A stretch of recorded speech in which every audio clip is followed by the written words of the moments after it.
Hello friends, स्वागत है आप सभी लोगों का आपके अपने परिवार में। और दोस्तों, आज के सेशन में हम लोग करने वाले हैं प्रीवियस ईयर क्वेश्चन पेपर जो कि आपका पूछा गया है सीटेट एग्ज़ाम में।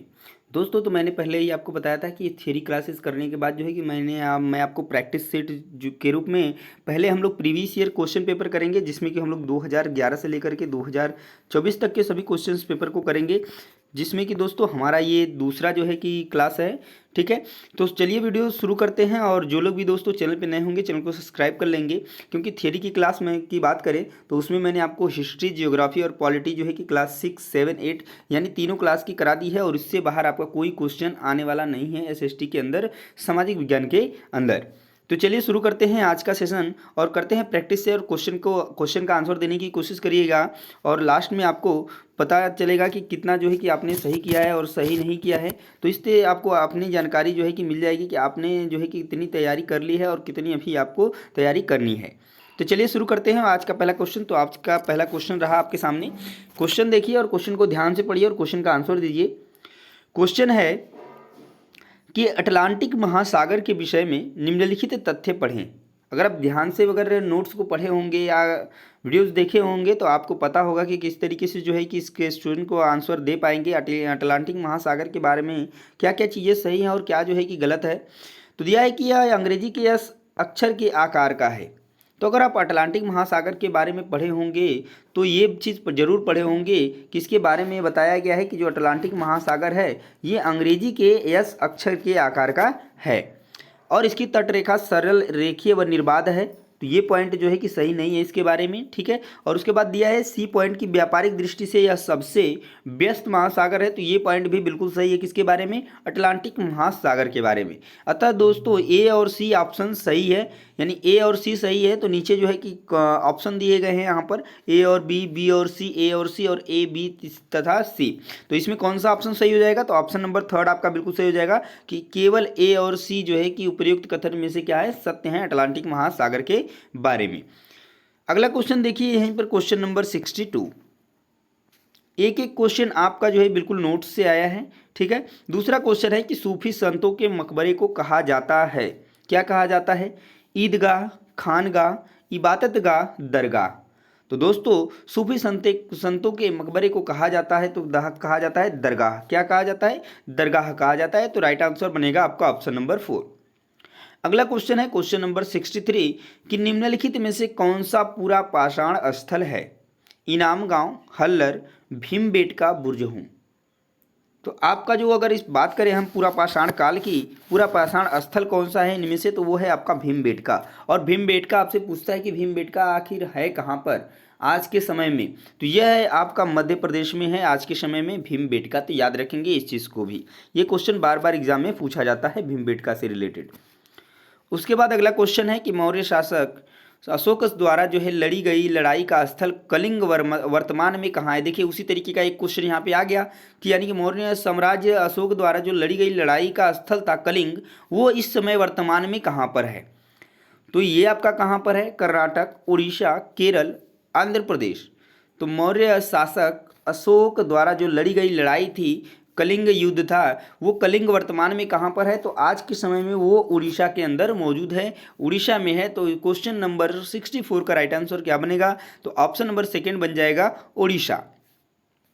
अगला क्वेश्चन क्वेश्चन नंबर 65, मानचित्र को समझने की सर्वव्यापी भाषा को समझा जा सकता है किसके द्वारा, यानी मानचित्र की जो भाषा होती है उसको किसके द्वारा जो है किस सर्वव्यापी भाषा को समझा जा सकता है। तो रूढ़ि चिन्हों द्वारा, रेखा चित्रों द्वारा, वर्णमाला अक्षरों द्वारा या विषय संबंधी मानचित्रों द्वारा। तो 65 का राइट आंसर क्या बनेगा, तो इसमें हम लोग रूढ़ि चिन्हों का यूज़ करते हैं। किसका चिन्हों का यूज़ करते हैं, रूढ़ि चिन्हों का यूज़ करते हैं। तो रूढ़ि चिन्हों द्वारा हम क्या करते हैं, इसमें हम इसको ये भाषा को क्या कर सकते हैं, समझ सकते हैं। तो क्वेश्चन नंबर 65 का राइट आंसर क्या बनेगा, तो ऑप्शन नंबर 1 बिल्कुल सही हो जाएगा। नेक्स्ट क्वेश्चन देखिए क्वेश्चन नंबर 66 क्वेश्चन क्या है कि निम्न में से कौन सा विविधता को बढ़ावा देता है, अपनी मातृभाषा में बोलना, अपने त्योहारों को मनाना, अपने गांव जाना, रेलगाड़ी में यात्रा करना। तो इसमें से कौन सा है जो विविधता को बढ़ावा देता है। तो यहाँ पर विविधता को जो सबसे अच्छा बढ़ावा देता है वो राइट आंसर बनेगा आपका ऑप्शन नंबर 1 कि अपनी मातृभाषा में बोलना। इससे पता चलेगा कि जो है अगर सभी लोग अपनी मातृभाषा में बोलते हैं तो यहाँ पर अगर एक जगह पे भी बहुत सारे लोग हैं तो भी उनमें विविधता जो है कि नज़र आएगी, यानी सभी की मातृभाषा अलग अलग है, अलग। ठीक है, तो ये विविधता को क्या करता है, बढ़ावा देता है। उसके बाद दिया हुआ है 67 नंबर कि भूमि की एक संकरी पट्टी जो बड़े भूखंडों को जोड़ती है उसे जाना जाता है। तो जैसा कि आप लोग पढ़े हैं जियोग्राफी के अंदर कि ये मान लीजिए जल स्थल है, ये भी जल स्थल है, और ये पतली पट्टी जो है ये स्थल है। ये स्थल को क्या कर रही है, जोड़ रही है। ये बीच में पानी है, महासागर है। तो ये जो पतली परत है, संकरी पट्टी है जो भूखंडों को जोड़ रही है, उसे क्या कहा जाता है, भूसंधि, खाड़ी, द्वीप संधि, जल संधि। तो 67 का राइट आंसर क्या बनेगा, तो उसे कहेंगे हम लोग भूसंधि। क्या कहेंगे, भूसंधि कहेंगे। ठीक है, यानी भूमि संधि। तो याद रखेंगे इस चीज़ को, भूखंडों को जोड़ती है तो भूसंधि, जल को जोड़ेगी तो जल संधि। ठीक है, इस तरीके से चीज़ों को आप याद रखेंगे। अगला क्वेश्चन देखिए, क्वेश्चन नंबर 68।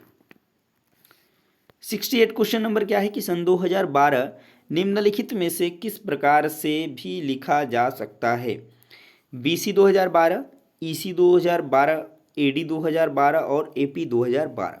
तो सन 2012 को हम किस तरीके से लिख सकते हैं, तो ये आप लिख सकते हैं AD 2012। AD यानी एनो डोमिनी होता है और इसका मतलब होता है ईस्वी 2012। ठीक है, BC की बार देख करेंगे तो आपका बिफोर क्राइस्ट हो जाएगा। ठीक है, तो इसमें भी नहीं होगा, AP भी नहीं होगा और ना ही EC होगा। तो यहाँ होगा AD 2012, यानी सन 2012 को हम इस तरीके से लिख सकते हैं। तो क्वेश्चन नंबर 68 का राइट आंसर हो जाएगा ऑप्शन नंबर 3। अगला क्वेश्चन है क्वेश्चन नंबर 69 कि जैवमंडल के विषय में सबसे उपयुक्त कथन है मनुष्य का तात्कालिक परिवेश, पौधे और पशु जगत, भूमि, जल, वायु, पौधे और पशु, या पर्यावरण के विभिन्न परिमंडल। तो जैवमंडल से रिलेटेड क्या है यहाँ पर, तो ऑप्शन नंबर 3 बिल्कुल सही हो जाएगा कि भूमि, जल, वायु, पौधे और पशु सभी मिलाकर क्या बनाते हैं, तो जैवमंडल का निर्माण करते हैं। तो ऑप्शन नंबर क्या हो जाएगा, 3 बिल्कुल सही हो जाएगा। नेक्स्ट क्वेश्चन देखिए, क्वेश्चन नंबर 70 नंबर क्वेश्चन है कि निम्नलिखित में से कहाँ सभी अक्षांशों पर दोपहर का सूर्य वर्ष में कम से कम एक बार सीधा ऊपर से चमकता है। केवल कर्क रेखा और विषुवत वृत्त के मध्य, केवल मकर रेखा और विषुवत वृत्त के मध्य, कर्क रेखा और मकर रेखा के मध्य, और आर्कटिक वृत्त और अंटार्कटिक वृत्त के मध्य। तो ये चीज़ जब आप अक्षांश और देशांतर पढ़ रहे थे तो वहाँ पर मैंने आपको बताया था कि जो है कि सूर्य वर्ष में कम से कम एक बार सीधा ऊपर से क्या करता है, चमकता है। तो वो किस रेखा से किस रेखा के मध्य जो है कि चमकता है, तो ये आपका चमकता है कर्क रेखा और मकर रेखा के मध्य जो है सूर्य वर्ष में एक बार सीधा ऊपर से क्या करता है, चमकता है। अगला क्वेश्चन देखिए, क्वेश्चन नंबर 71 नंबर क्वेश्चन है कि निम्न में से कौन सी शिक्षण सहायक सामग्री, यहाँ से आपका SST का जो है कि पेडागॉजी सेक्शन शुरू होता है और ये काफ़ी इंपॉर्टेंट है आपके एग्जाम्स के लिए, क्योंकि पेडागॉजी आपकी 20 नंबर की आनी ही आनी है और ये सभी सब्जेक्ट्स में आती हैं। तो ये चीज़ आपके लिए बहुत ही इंपॉर्टेंट होने वाला है। ध्यान से इस चीज़ को समझ करके क्वेश्चन का आंसर दीजिए कि निम्न में से कौन से शिक्षण सहायक सामग्री यानी कि TLM महाद्वीपों के आनुपातिक क्षेत्र व आकार को दर्शाने के लिए सबसे अधिक उपयुक्त है। विश्व का भौतिक मानचित्र, पृथ्वी का पोस्टर, ग्लोब, या विश्व का राजनैतिक मानचित्र। बात किया जा रहा है आनुपातिक क्षेत्र व आकार को दर्शाने के लिए अधिक उपयुक्त है। तो क्वेश्चन नंबर 71 का राइट आंसर क्या बनेगा, तो ये सबसे अच्छा है, क्या बनेगा, ग्लोब बनेगा इसके लिए। तो राइट आंसर बन जाएगा ऑप्शन नंबर 3। नेक्स्ट क्वेश्चन देखिए, क्वेश्चन नंबर 72 दिया है कि राष्ट्रीय स्तर पर सामाजिक विज्ञानों की पुस्तक की निम्नलिखित में से कौन सी सर्वाधिक महत्वपूर्ण विशेषता है। इसमें अधिक लंबी पाठ्य सामग्री शामिल नहीं होनी चाहिए, क्योंकि लंबी पाठ्य सामग्री को याद करने में बच्चों को कठिनाई होती है। याद करने से हमको रिलेट कोई नहीं चीज़ें करनी है, यानी कि याद करना एक निगेटिव पॉइंट होता है। तो ये चीज़ आपका गलत हो जाएगा, पहला ऑप्शन। दूसरा है कि उसे स्पष्ट और व्यवस्थित रूप से सूचना उपलब्ध करानी चाहिए ताकि याद करने में मदद मिल सके। याद करने में दे दिया है, फिर से ये पॉइंट गलत हो जाएगा। इसे ऐसा होना चाहिए ताकि सभी सामाजिक समूह इसके साथ संबंधित हो सके, या इसे विशेषतः इतिहास लिखने में किसी विचारधारा विशेष का अनुगमन नहीं करना चाहिए। तो देखिए अगर हम 72 का बात करें तो इसमें लिखा है कि इसे विशेषतः इतिहास लिखने में किसी विचारधारा का अनुगमन नहीं करना चाहिए, ये भी सही नहीं होगा। तो ऑप्शन नंबर 3 बिल्कुल सही हो जाएगा, यानी सबसे महत्वपूर्ण विशेषता यही होगी कि ये जो हमारा सामाजिक विज्ञान की पुस्तक है उसे ऐसा होना चाहिए ताकि जो इससे सभी सामाजिक समूह जो क्या हों इसके साथ संबंधित हो सकें, रिलेट कर सकें। ये जो है बिल्कुल पॉइंट सही होगा इस क्वेश्चन के लिए। क्वेश्चन नंबर 73 की बात करें तो प्रथम पीढ़ी के अधिगमकर्ता के अभिभावक शिक्षक अभिभावक संघ यानी कि पीटीए में अपने बच्चों की शैक्षणिक समस्याओं से निपटने में अपनी अयोग्यता को अभिव्यक्त करते हैं। एक शिक्षक के रूप में आप क्या करेंगे? उन्हें प्रौढ़ शिक्षा के लिए स्थापित केंद्रों में जाने के लिए कहेंगे, उन्हें अपने बच्चे द्वारा घर पर पढ़ाई पर दिए जाने वाले समय को ध्यानपूर्वक देखने के लिए कहेंगे, या उन्हें यह बताते हुए तसल्ली देंगे कि अपने बच्चे के बारे में उनका ज्ञान व उनके उनके बच्चों से व्यवहार करने में सहायता करने के लिए सर्वाधिक महत्वपूर्ण है, या उन्हें घर पर विभिन्न प्रकार की अधिगम सामग्री से समृद्ध वातावरण उपलब्ध कराने के लिए कहेंगे। तो क्वेश्चन नंबर 73 का राइट आंसर क्या बनेगा? तो निश्चित रूप से हम क्या कहेंगे, ना ही हम उन्हें प्रौढ़ शिक्षा के लिए स्थापित केंद्रों में जाने के लिए कहेंगे और ना ही हम उन्हें तसल्ली देंगे कि उनके बारे में उनका ज्ञान उन बच्चों से व्यवहार करने में सहायता के लिए सर्वाधिक महत्वपूर्ण है। तो यहाँ पे देखिए जो सबसे अच्छा राइट आंसर बनेगा वो बनेगा ऑप्शन नंबर सेकेंड, कि उन्हें अपने बच्चे द्वारा घर पर पढ़ाई पर दिए जाने वाले समय को ध्यानपूर्वक देखने के लिए कहेंगे, ताकि वो घर पे बच्चों का ध्यान दें जब वो क्या कर रहे हो, पढ़ाई कर रहे हो। ठीक है, तो राइट आंसर बन जाएगा ऑप्शन नंबर सेकेंड। आगे चलते हैं, अगला क्वेश्चन देखते हैं, क्वेश्चन नंबर 74 है कि मौसमी उपकरणों के द्वारा मौसमी संबंधी सूचनाएं एकत्र करना उदाहरण है। मौसमी उपकरणों के द्वारा मौसमी संबंधी सूचनाएं एकत्र करना उदाहरण है प्राथमिक आंकड़ों का, द्वितीयक आंकड़ों का, तृतीयक आंकड़ों का और विधागत आंकड़ों का। क्वेश्चन नंबर 75 का क्या 74 नंबर क्वेश्चन का राइट आंसर क्या बनेगा? तो ये बनेगा आपका प्राथमिक आंकड़ों का, यानी मौसमी उपकरणों के द्वारा अगर हम मौसम संबंधी सूचनाएं एकत्र कर रहे हैं तो ये उदाहरण होगा किसका? प्राथमिक आंकड़ों का। राइट आंसर हो जाएगा ऑप्शन नंबर 1। अगला क्वेश्चन देखिए, क्वेश्चन नंबर 75 नंबर है कि सामाजिक विज्ञान की शिक्षिका अक्सर वस्तुनिष्ठ प्रकार वाला रूपात्मक आकलन करती है, लेकिन उसे उसके द्वारा विकसित परीक्षण की विश्वसनीयता पर शंका है, और इस प्रकार के आकलन की विश्वसनीयता को बढ़ाने के लिए क्या करना चाहिए? मानकीकृत परीक्षण का प्रयोग करना चाहिए, एनसीईआरटी द्वारा प्रकाशित उदाहरण रूपी पुस्तिकाओं में दिए गए प्रश्नों का प्रयोग करना चाहिए, या यह पता लगाना कि अन्य शिक्षक क्या करते हैं, या प्रश्नों की संख्या बढ़ाना चाहिए। तो ना ही हम मानकीकृत संख्या परीक्षण का प्रयोग करेंगे और ना ही हम क्या करेंगे यहाँ पर एनसीईआरटी द्वारा प्रकाशित, एक मिनट, यहाँ पर क्या दिया हुआ है? रूपात्मक आकलन करते, लेकिन उसके द्वारा विकसित परीक्षण पर क्या है? विश्वसनीयता पर शंका है। इस प्रकार के आकलन की विश्वसनीयता को बढ़ाने के लिए क्या करना चाहिए? तो क्वेश्चन नंबर 75 का राइट आंसर क्या बनेगा?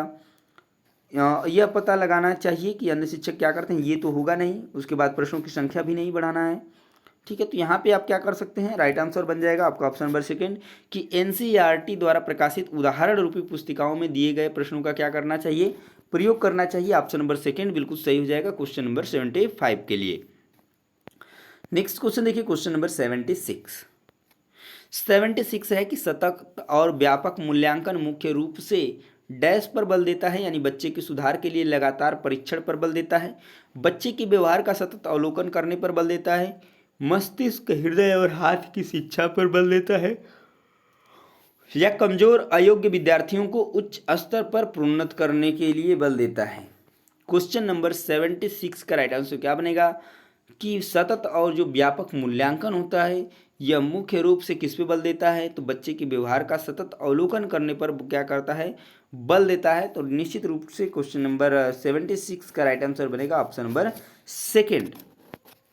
अगला क्वेश्चन देखिए, क्वेश्चन नंबर 77 दिया है कि सामाजिक विज्ञान को बच्चों को डैश के साथ लैस करना चाहिए। जेंडर के बारे में, सामाजिक नियमों का पालन करने की योग्यता, सामाजिक दबावों को झेलने की योग्यता, या फिर स्वतंत्र रूप से चिंतन करने की योग्यता, या सामाजिक व्यवहारों का बचाव करने की योग्यता। सामाजिक विज्ञान को बच्चों को स्वतंत्र रूप से चिंतन करने की योग्यता के साथ क्या करना चाहिए? लैस करना चाहिए। तो बिल्कुल सही होगा क्वेश्चन नंबर 77 का आंसर ऑप्शन नंबर 3। अगला देखिए क्वेश्चन क्या है 78 कि सामाजिक विज्ञानों में योगात्मक आकलन में 51 विद्यार्थियों की कक्षा का मध्यांक 36 है यानी कि 36 है। यह सुझाव देता है कि अधिकांश विद्यार्थियों के अंक 36 से नीचे हैं, 25 विद्यार्थियों के अंक 36 के बराबर या ऊपर है, अधिकांश विद्यार्थियों ने 36 से 46 के बीच अंक प्राप्त किए हैं या उनके द्वारा 36% विषय वस्तु सीखी गई। यहाँ पर क्या होएगा, करेक्ट ऑप्शन क्या बनेगा कि सामाजिक विज्ञानों में एकात्मक आकलन हुआ और उसमें 51 विद्यार्थियों की कक्षा का मध्यांक कितना है, 36 है। तो क्वेश्चन नंबर 78 का राइट आंसर क्या बनेगा, तो यहाँ बनेगा आपका ऑप्शन नंबर सेकेंड कि 25 विद्यार्थियों के अंक जो हैं 36 के बराबर या ऊपर हैं, यानी कि इसलिए दिया है कि 51 का मध्यांक की बात करें तो आधे की बात करें, और आधे की बात करें तो 25 ऐसे बच्चे हैं या फिर 36 है या फिर उसके ऊपर है मध्यांक की बात करें तो। अगला क्वेश्चन देखिए क्वेश्चन नंबर 79 नंबर क्वेश्चन है कि सामाजिक विज्ञानों की किसी शिक्षक के लिए कक्षा में हाल ही में हुई चर्चा के बारे में कौन सा तथ्य सर्वाधिक ध्यान देने योग्य है। विद्यार्थी सीधे ही अपने सह विद्यार्थियों से प्रश्न करने लगे थे। विद्यार्थियों ने अपने सह विद्यार्थियों को बीच में ही टोकना शुरू कर दिया था, या कोई भी विद्यार्थी एक दूसरे विद्यार्थियों से पूर्ण रूपेण सहमत नहीं थे, या विद्यार्थियों ने सब विद्यार्थियों की बात सुनने से बिल्कुल मना कर दिया था। तो 79 नंबर क्वेश्चन का राइट आंसर क्या बनेगा कि चर्चा के बारे में कौन सा जो है कि तथ्य सर्वाधिक ध्यान देने योग्य है। तो यहाँ पे बनेगा, देखिए पहला है कि विद्यार्थी जो है सीधे ही अपने विद्यार्थियों से प्रश्न करने लगे थे। ये पॉइंट तो बिल्कुल सही है कि विद्यार्थी करेंगे ही। उसके बाद दिया है कि विद्यार्थियों ने अपने सब विद्यार्थियों को बीच में ही टोकना शुरू कर दिया था। तो ये पॉइंट जो है कि क्या है, यानी कि इस चीज़ पे आपको ध्यान देने की ज़रूरत है। बाकी चीज़ें सही हैं कि कोई भी विद्यार्थी एक दूसरे से पूर्ण रूप से सहमत नहीं था, तो ये चीज़ें होंगी अगर चर्चा हो रही है तो। और यहाँ पर भी कि सब विद्यार्थियों की बात सुनने से बिल्कुल मना कर दिया था, तो ऐसा भी नहीं होगा। यहाँ पे जो राइट आंसर बनेगा, यानी कौन से ध्यान देने योग्य बात है कि विद्यार्थियों ने अपने सब विद्यार्थियों को बीच में ही टोकना शुरू कर दिया था, जो कि बिल्कुल सही होगा इस क्वेश्चन के लिए। चलिए आगे देखिए अगला क्वेश्चन नंबर यहाँ पर आपका 80 नंबर क्वेश्चन दिया है कि सामाजिक विज्ञानों में सर्पिल पाठ्यचर्या का निम्नलिखित में से कौन सा लाभ है। दिया है कि गहन समझ के साथ और एक लंबी समयावधि के लिए संकल्पनाओं का संधारण, सभी विषयों में संकल्पनाओं का अनुप्रयोग करना, अंतर्वस्तु आधारित सीखने को विकसित करने वाले अवसरों को बढ़ाना, या संकल्पनाओं को अधिक उद्देश्यपूर्ण और प्रासंगिक बनाना। तो यहाँ पर दिया हुआ है कि सामाजिक विज्ञानों में सर्पिल पाठ्यचर्या का निम्नलिखित में से कौन सा लाभ है। तो यहाँ पर कि गहन समझ के साथ और एक लंबी समयावधि के लिए संकल्पनाओं का संधारण, बिल्कुल सही हो जाएगा पहला ही ऑप्शन क्वेश्चन नंबर 80 का, जो कि बिल्कुल सही होगा इस क्वेश्चन के लिए। अगला क्वेश्चन देखिए क्वेश्चन नंबर 81 नंबर क्वेश्चन है कि अभिवृत्ति और मूल्यों का आकलन करते समय सामाजिक विज्ञान के शिक्षक निम्नलिखित में से किस विवरण संकेत को अधिभार दे सकते हैं। दूसरे के विचारों को निष्क्रिय रूप से स्वीकार करना, प्रश्न पूछने के लिए स्वतंत्र महसूस करना, उसके बाद दूसरे के बच्चों के साथ श्रेय की साझेदारी न करना, या रोजाना शिक्षक का अभिवादन न करना। देखिए तो यहाँ पर तो ये चीज़ें ऐसे ही गलत हो जा रही हैं, और यहाँ पर हम दूसरे के विचारों को निष्क्रिय रूप से स्वीकार करना, तो ये पॉइंट भी गलत होगा। तो एक ही पॉइंट यहाँ पे सही होता है कि प्रश्न पूछने के लिए क्या करना, स्वतंत्र महसूस करना। तो ये इस क्वेश्चन का बहुत ही इजी था, क्योंकि सारी चीज़ें बिल्कुल नेगेटिव थी और एक ही पॉजिटिव बिल्कुल दिख रहा था। तो ऑप्शन नंबर जो है कि सेकंड बिल्कुल सही हो जाएगा क्वेश्चन नंबर 81 के लिए। अगला क्वेश्चन देखिए और ध्यान से क्वेश्चन का आंसर दीजिए। क्वेश्चन नंबर 82 है कि निम्न में से कौन सा केंद्रीय माध्यमिक शिक्षा बोर्ड के फॉर्मेटिव मूल्यांकन के लिए सुझाव नहीं है। तो है स्रोत आधारित विश्लेषण, मॉडल व चार्ट, अधिक आवृत्ति से परीक्षण करना, या प्राथमिक पाठ्य सामग्री के लिए प्रामाणिक स्रोतों का उपयोग करना। तो कौन सा नहीं है, यानी कि कौन सा गलत है आपको बताना है। तो क्वेश्चन नंबर 82 का क्या बन जाएगा कि अधिक आवृत्ति से परीक्षण करना यानी फॉर्मेटिंग मूल्यांकन के लिए सुझाव सही नहीं है। ऑप्शन नंबर 3 जो है इस क्वेश्चन का गलत होगा, और यही ऑप्शन बिल्कुल सही होगा इस क्वेश्चन के लिए। आगे देखिए अगला क्वेश्चन दिया है कि निम्न में से कौन सा प्रारंभिक स्तर पर सामाजिक विज्ञान के संदर्भ में सही है। इतिहास, भूगोल, राजनीति शास्त्र, अर्थशास्त्र। इतिहास, भूगोल, राजनीति विज्ञान, समाजशास्त्र। इतिहास, भूगोल, नागरिक शास्त्र, समाजशास्त्र। इतिहास, भूगोल, अर्थशास्त्र, समाजशास्त्र। बात की जा रही है प्रारंभिक स्तर पर सामाजिक विज्ञान के संदर्भ में।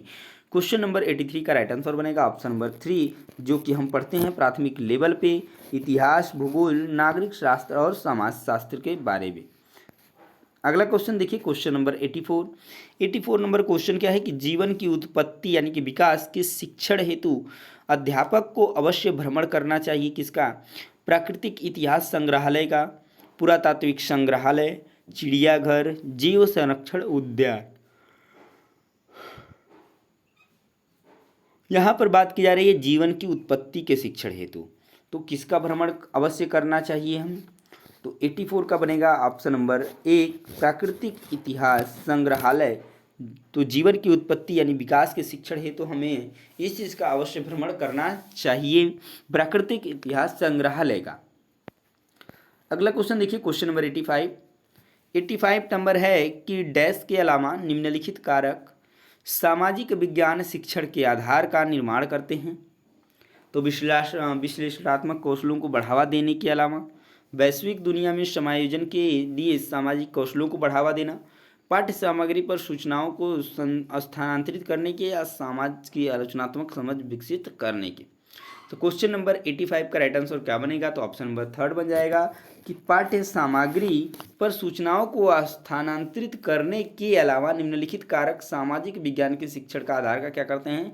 निर्माण करते हैं। तो जो कि बिल्कुल सही है। यहाँ पर भी विश्लेषणात्मक कौशलों को बढ़ावा देना, यहाँ पर वैश्विक दुनिया में समायोजन के लिए सामाजिक कौशलों को बढ़ावा देना और आलोचनात्मक समझ को भी विकसित करने। तो राइट आंसर बन जाएगा यहाँ पे ऑप्शन नंबर 3 हो जाएगा इस क्वेश्चन के लिए। ठीक है, आगे देखिए अगला क्वेश्चन क्या पूछा है और आपको आंसर देने की कैसी आवश्यकता है वहाँ पर। देखिए क्वेश्चन नंबर 86 नंबर क्वेश्चन है कि लोकतांत्रिक राजतंत्र पढ़ाते समय सामाजिक विज्ञानों की शिक्षिका अपनी कक्षा से बातचीत करने के लिए स्थानीय कॉलेज से राजनीति विज्ञान के विशेषज्ञ को आमंत्रित करती है, और इससे पहले कि विशेषज्ञ उसकी कक्षा से बातचीत करें, शिक्षिका को निम्नलिखित में से किसकी साझेदारी उनके साथ करनी चाहिए? कक्षा के लिए प्रस्तावित पाठ्यपुस्तक, इस प्रकरण पर आधारित आकलनों का प्रकार, कक्षा में कुछ विद्यार्थी ऐसे हैं जो आरक्षित श्रेणियों से संबंधित हैं, या इस प्रकरण के लिए अनुदेशात्मक उद्देश्य। क्वेश्चन नंबर 86 का राइट आंसर क्या बनेगा? तो हम कक्षा के लिए प्रस्तावित पुस्तक पर जो है कि उनके साथ साझेदारी नहीं कर सकते हैं, इसका कोई जो है कि वो नहीं है। आधारित आकलनों का प्रकार तो ये भी नहीं होगा, और ऐसे आरक्षित श्रेणियों से संबंधित है, इससे कोई रिलेट नहीं करेगा। इस प्रकरण के लिए अनुदेशात्मक जो उद्देश्य हैं उनके साथ जो है इसके बारे में साझेदारी कर लेना चाहिए किसको? शिक्षिका को। अगला क्वेश्चन देखिए, क्वेश्चन नंबर 87 नंबर क्वेश्चन है कि एक कक्षा में कुछ आदिम जनजाति के बच्चे भी शामिल हैं और तथा इसके कारण उस कक्षा में सांस्कृतिक विविधता का माहौल है, और शिक्षक द्वारा इसका प्रभावी ढंग से इस्तेमाल करने हेतु निम्नलिखित में से कौन सा तरीका जो है सर्वाधिक उपयुक्त होगा, सबसे अच्छा होगा? तो चारों ऑप्शन आपके सामने रहें। दिया है कि आदिम जनजाति के विद्यार्थियों से कहना कि वे अपनी जनजाति के बारे में बताएं और पढ़ाए जाने वाले प्रकरणों के साथ उसे जोड़ना, या स्वतंत्रता आंदोलन में बिरसा मुंडा जैसे स्वतंत्रता सेनानियों की भूमिकाओं को उजागर करना, या विद्यार्थियों से अपनी संस्कृति और उनके द्वारा सबसे अधिक मूल्यवान अथवा सम्मानित बिंदुओं से जुड़े प्रकरणों पर क्रियात्मक शोध करने के लिए कहना, या आदिम जनजाति शिल्प कृतियों और पोशाकों को प्रदर्शित करना। तो यहाँ पे कौन सा जो तरीका होगा सबसे उपयुक्त होगा क्वेश्चन नंबर 87 में? यहाँ पे राइट आंसर बनेगा ऑप्शन नंबर 3 कि विद्यार्थियों से अपनी संस्कृति और उनके द्वारा सबसे अधिक मूल्यवान अथवा सम्मानित बिंदुओं से जुड़े प्रकरणों पर क्रियात्मक शोध करने के लिए कहना, जो कि बिल्कुल सही होगा इस क्वेश्चन के लिए। आगे देखिए अगला क्वेश्चन है क्वेश्चन नंबर 88 की समाज विज्ञानों के नियामक या मानदंड संबंधी आयाम निम्नलिखित आयामों से किसे शामिल करते हैं? प्रासंगिकता, समानता, उपयोगिता, अकाट्यता। क्वेश्चन नंबर 88 का राइट आंसर क्या बनेगा? तो जो सामाजिक विज्ञान के नियामक मानदंड या संबंधी आयाम है वो किसको जोड़ते हैं? तो प्रासंगिकता से क्या करते हैं? शामिल करते हैं। तो राइट आंसर बनेगा इस क्वेश्चन का ऑप्शन नंबर 1। अगला क्वेश्चन देखिए, क्वेश्चन नंबर 89 नंबर क्वेश्चन क्या है कि निम्नलिखित में से कौन सी अन्योन्य अधिगम की विशेषता है? सीखने का उत्तरदायित्व तो विद्यार्थियों और शिक्षकों दोनों के द्वारा साझा किया जाता है। उसके बाद दिया है कि भूलने के कारणों को संबोधित करते हुए सीखना अग्रसरित तो होता है। उसके बाद दिया है शिक्षक सक्रिय रूप से शिक्षण सक्रिय अधिगम प्रक्रिया को आगे बढ़ाते हुए परस्पर आदान प्रदान करता है। यह शिक्षिका विद्यालय में कार्य करते हुए अपनी शिक्षा को क्या करती है? पूरा करती है। यहाँ पर बात की जा रही है कि अन्योन्य अधिगम की विशेषता क्या है, तो यहाँ पर है ऑप्शन नंबर 1 बिल्कुल सही होगा कि सीखने को उत्तरदायित्व तो विद्यार्थियों और शिक्षकों दोनों के द्वारा क्या किया जाता है? साझा किया जाता है, वो जो कि बिल्कुल सही है यहाँ पर। और यहाँ पर दोस्तों आज की सेशन का लास्ट क्वेश्चन, क्वेश्चन नंबर 90 कि निम्नलिखित में से कौन सा संसद के कार्य प्रकरण को पढ़ाने का सर्वोत्कृष्ट तरीका है? पहला है कि व्याख्यान विधि, व्याख्यान पद्धति, कहानी पद्धति, मुद्दों पर सहमति बनाने के लिए वाद विवाद का आयोजन करना या परियोजना कार्य। यहाँ पर बात की जा रही है संसद के कार्य प्रकरण को पढ़ाने का उत्कृष्ट तरीका के बारे में। तो यहाँ पर सबसे जो अच्छा तरीका बनेगा वो बनेगा मुद्दों पर सहमति बनाने के लिए हमें क्या करना चाहिए? वाद विवाद का आयोजन करना चाहिए, जो कि बिल्कुल सही होगा इस क्वेश्चन के लिए। तो क्वेश्चन नंबर 19 का राइट आंसर बनेगा आपका ऑप्शन नंबर 3। और तो दोस्तों आज का ये सेशन कंप्लीट होता है और आज के सेशन में हम लोग किए 30 क्वेश्चन और डेली बाय डेली हम लोग 30 क्वेश्चन करते हुए चल रहे हैं और आज ही हमारा दूसरा सेशन है। ठीक है, तो वीडियो आपको कैसी लगी कमेंट में जरूर बताएं और आगे डेली जो है कि इस तरीके की प्रैक्टिस सेट देखने के लिए, प्रीवियस ईयर क्वेश्चन पेपर देखने के लिए और बाकी जो है कि अपनी एसएसटी की कंप्लीट तैयारी करने के लिए दूसरे चैनल को सब्सक्राइब करना नहीं भूलें। तो मिलेंगे नेक्स्ट वीडियो में अगले प्रैक्टिस सेट के साथ, तब तक के लिए जय हिंद।